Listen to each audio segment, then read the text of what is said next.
आज संसद में बैठे हुए सत्ता पक्ष के मेरे साथी ज़्यादा से ज़्यादा अतीत की बातें करते हैं।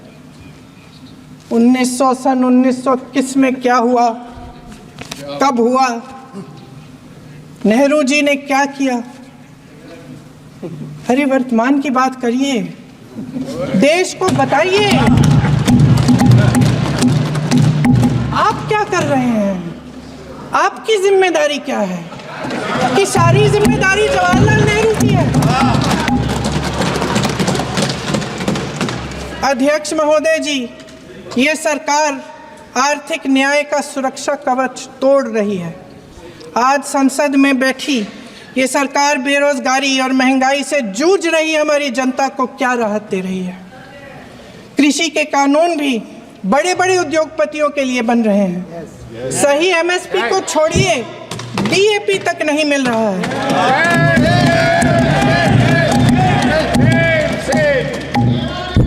वायनाड से लेकर ललितपुर तक इस देश का किसान रो रहा है। आपदा आती है तो उसको कोई राहत नहीं मिलती। भगवान भरोसे है आज इस देश का किसान, उसको छोड़ दिया गया है। आज हिमाचल में देखिए, जितने भी कानून बने हैं वो सब बड़े बड़े उद्योगपतियों के लिए बन रहे हैं। हिमाचल में जो सेब उगता था, उसके जो छोटे छोटे किसान हैं वह रो रहे हैं, क्योंकि एक व्यक्ति के लिए सब कुछ बदला जा रहा है। सुनने की हिम्मत रखो। मैं अध्यक्ष महोदय जी, अध्यक्ष महोदय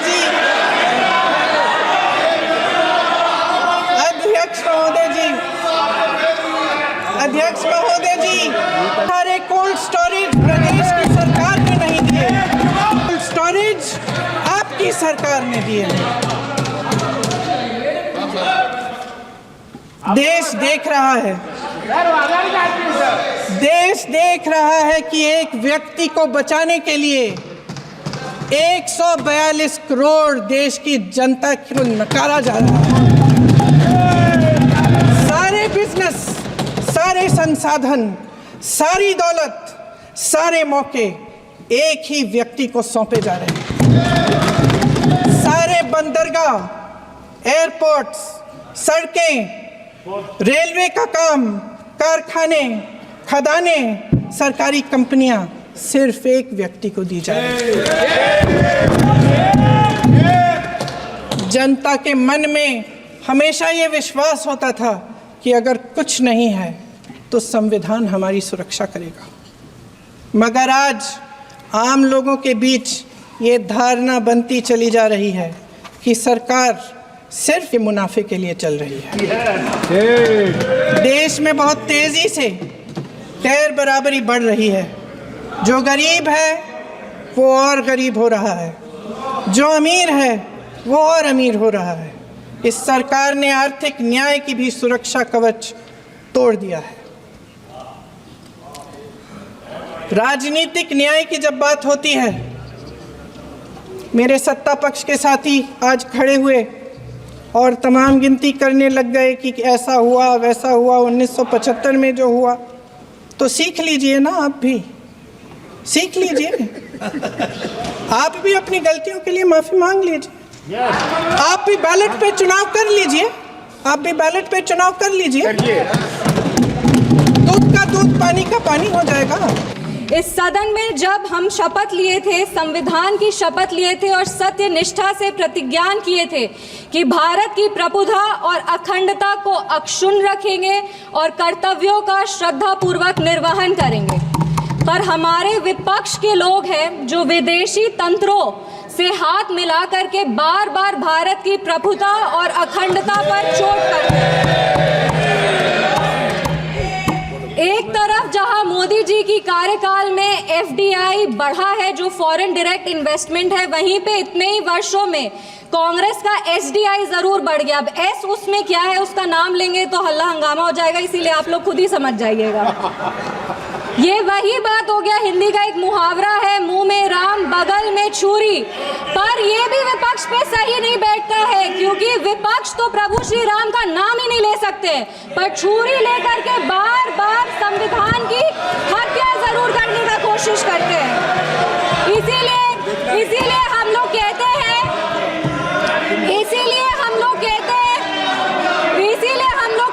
कि संविधान नेता के हाथ में नहीं, संविधान नेता के दिल में होना चाहिए।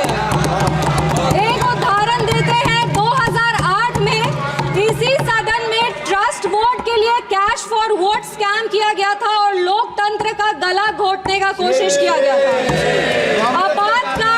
आपातकाल इमरजेंसी के में जिस तरह से संविधान का चीरहरण हुआ था वो हम सब ने देखा था, और हम तो बिहार की बेटी हैं। बिहार के एक पुत्र थे जयप्रकाश नारायण जी, जिन्होंने इसी दिल्ली में रामलीला मैदान में राष्ट्रकवि रामधारी सिंह दिनकर की एक कविता पढ़ी थी, सिंहासन खाली करो कि जनता आती है। उसने कांग्रेस की जड़ों को हिला दिया था और भारत में एक नई क्रांति का आह्वान किया था। आज जब हम संविधान के 75वें वर्ष का उत्सव मना रहे हैं तो हम नमन करते हैं संविधान के निर्माता डॉक्टर बाबा साहब भीमराव अंबेडकर जी का, जिन्होंने अपनी पूरे जीवन की सीख को इस संविधान के निर्माण में लगा दिया। लेकिन कांग्रेस ने उनका अपमान करने से वो कभी नहीं चूके। जिस संविधान सभा सेंट्रल हॉल में संविधान पे चर्चा हुई, संविधान लिखा गया, उस सेंट्रल हॉल में बाबा साहब की चित्र तक को इन्होंने लगने नहीं दिया। इनके कार्यकाल के 2 प्रधानमंत्री ने खुद भारत रत्न लिया सर मैम, लेकिन बाबा साहब को भारत रत्न नहीं देने दिया। मैं नमन करती हूँ उन सभी संविधान सभा के सदस्यों का, जिन्होंने 2 साल 11 महीने और 17 दिन में इस संविधान को आकार दिया। बिहार के इस देश के पहले राष्ट्रपति और संविधान सभा के अध्यक्ष डॉक्टर राजेंद्र प्रसाद जी का और संविधान सभा के सबसे पहले अध्यक्ष सच्चिदानंद सिन्हा जी का, जिन्होंने मिल करके इस संविधान के निर्माण में अपनी पूरी जीवन लगा दी। संविधान, विपक्ष को कहना चाहेंगे, संविधान सिर्फ आर्टिकल्स और प्रिंसिपल्स नहीं है, ये एक ग्रंथ है, ये आम आदमी का भरोसा है, ये आम आदमी की आस है। ये इस देश के नागरिक को वो महसूस कराता है कि वो स्वतंत्र है, सशक्त है और सुरक्षित भी है। इस संविधान की ताकत ही है कि आज इस 25 साल की युवा महिला सांसद इस सदन में महिलाओं की आवाज बनी है। ये संविधान की ताकत है कि इस देश के सबसे उच्च पद पर एक आदिवासी समुदाय की महिला विराजमान है। ये संविधान की ताकत है कि हमारे प्रधानमंत्री एक गरीब परिवार के सदस्य हैं, और इस संविधान की ही ताकत है कि जननायक कर्पूरी ठाकुर जैसे व्यक्ति जो एक पिछड़े वर्ग से आते थे, वो बिहार प्रदेश जैसे राज्य के मुख्यमंत्री बने। पर अब जब बिहार की बात कर रहे हैं तो हम जरूर इस सदन के संज्ञान में लाएंगे कि विपक्ष दल का एक शासन आया था जब बिहार में जंगल राज आ गया था। उस जंगल राज में हर वो कार्य हुआ, उस जंगल राज में हर वो कार्य हुआ जो संविधान का उल्लंघन था, संविधान के निर्माताओं के विचारों का उल्लंघन था। बिहार उस समय दंगों और अपहरण का गढ़ बन गया था। हम आभार व्यक्त करेंगे हमारे यशस्वी प्रधानमंत्री श्री नरेंद्र मोदी जी का, हमारे माननीय मुख्यमंत्री श्री नीतीश कुमार जी का और हमारे पार्टी के राष्ट्रीय अध्यक्ष श्री चिराग पासवान जी का, जिनके अथक प्रयासों की वजह से आज संविधान के उसूल बिहार में कायम है।